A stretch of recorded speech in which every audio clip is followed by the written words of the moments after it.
Bihar Mithila news में आपका स्वागत है। मैं मनोज और बता दें, दरभंगा में फिर हत्या।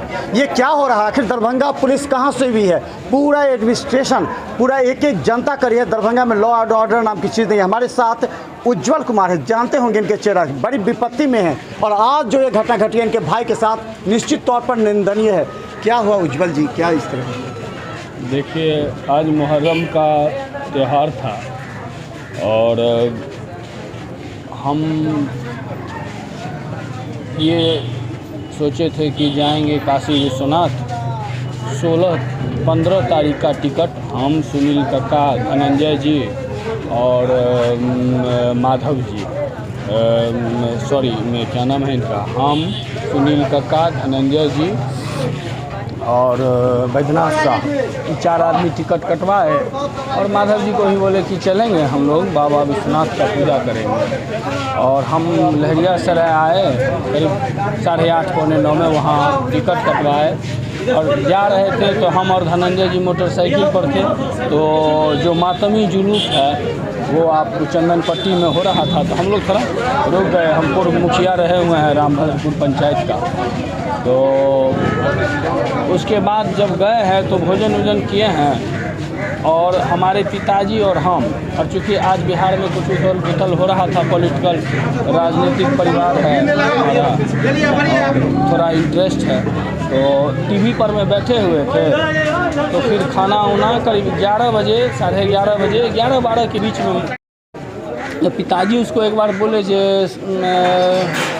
से बउआ से आई बाहर नहीं जाए, हाँ से मुहर्रम हेते तो भीड़ भाड़ हेते रास्ता में। तो हम भी बोले हाँ विशाल से हम, और उसका खाना वाना खाए हैं। हम भी अपना, मेरा जो लड़का है वो अभी 3.5 साल का और मेरे भाई का जो लड़का है वो 4 महीना का। तो हम अपने लड़का के साथ अपने रूम में चले गए। तभी फ़ोन आया।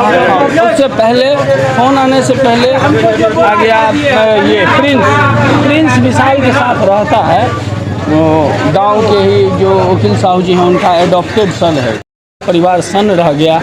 हाँ, और राजा जी हैं, पंचायत समिति लड़े हुए हैं, निमेठी उनका घर है। हाँ, और वो फिर हमको फ़ोन किए जैसे विशाल के मर्डर हो गई। हम लोग गाड़ी पर पहुँचे। मेरे पिताजी को पेसमेकर लगा हुआ है। हम बोले पापा को, यहाँ आए तो देखिए कि मेरा भाई खेत में पुलिया के पास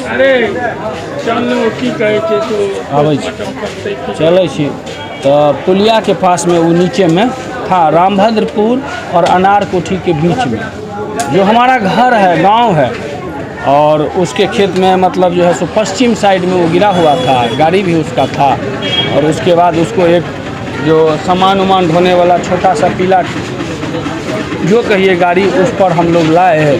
हम जो नंबर, चूँकि नंबर तो हम लोग का पतो रोपी बहुत सारा रहता है, यानी PM पर भी फ़ोन किए, पतो रोपी भी सूचना किए।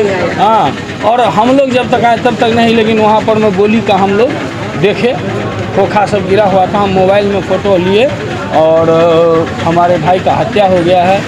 ये कौन है, क्यों है, क्या इस तरह? देखिए, कौन है ये तो अनुसंधान का विषय है, क्योंकि हम तो चश्मदीद नहीं हैं, हम देखे नहीं हैं। और जो लोग हैं वो दरभंगा प्रशासन को लगातार चैलेंज कर रहे हैं, इसलिए कि हम आपको एज ए बड़ा भाई बोल रहे हैं कि जब से मेरे भाई को लड़का हुआ 4 महीना से और पिछले कुछ दिनों से उसका कोई एक्टिविटीज़ नज़र नहीं आ रहा था। आप लोग भी मान लिया, प्रेस और प्रिंट मीडिया के लोग हैं के मार दिया गया। इतना ज़रूर है कि कोई षड्यंत्र किया है और उस षड्यंत्र के तहत पूरा प्लानिंग के साथ उसको मारा है। दरभंगा प्रशासन से हम सिर्फ एक अपील करते हैं कि इसका सम्यक जांच करे और गिरफ्तारी हो और उसके बाद दोषी को सज़ा मिले। हमारा पूरा परिवार जो जहाँ तक हम लोग को प्रशासन को सहयोग करने के लिए करेंगे। और एक नौजवान चला गया जो ट्रैक पर आ रहा था, हाँ, उसके पास मोबाइल था। अगर कोई उसमें से सुराग मिलेगा तो मोबाइल प्रशासन ले सकता है, उससे उसका जांच करिए।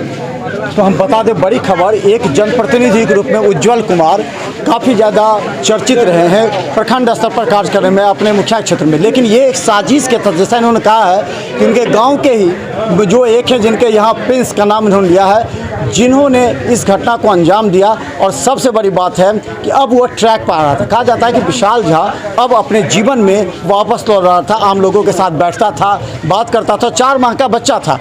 तो एक अच्छे राह पर आने के क्रम में किसी को शायद इस बात की सूचना थी और साजिश के तहत, एक बड़ी साजिश के तहत हत्या कर दी गई। तो क्या कोई आदमी सुधरने का प्रयास करेगा तो उसे सुधरने समाज नहीं देगी?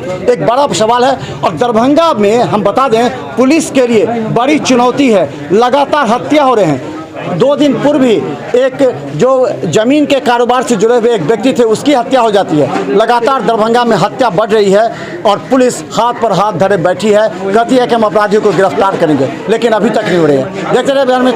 धन्यवाद।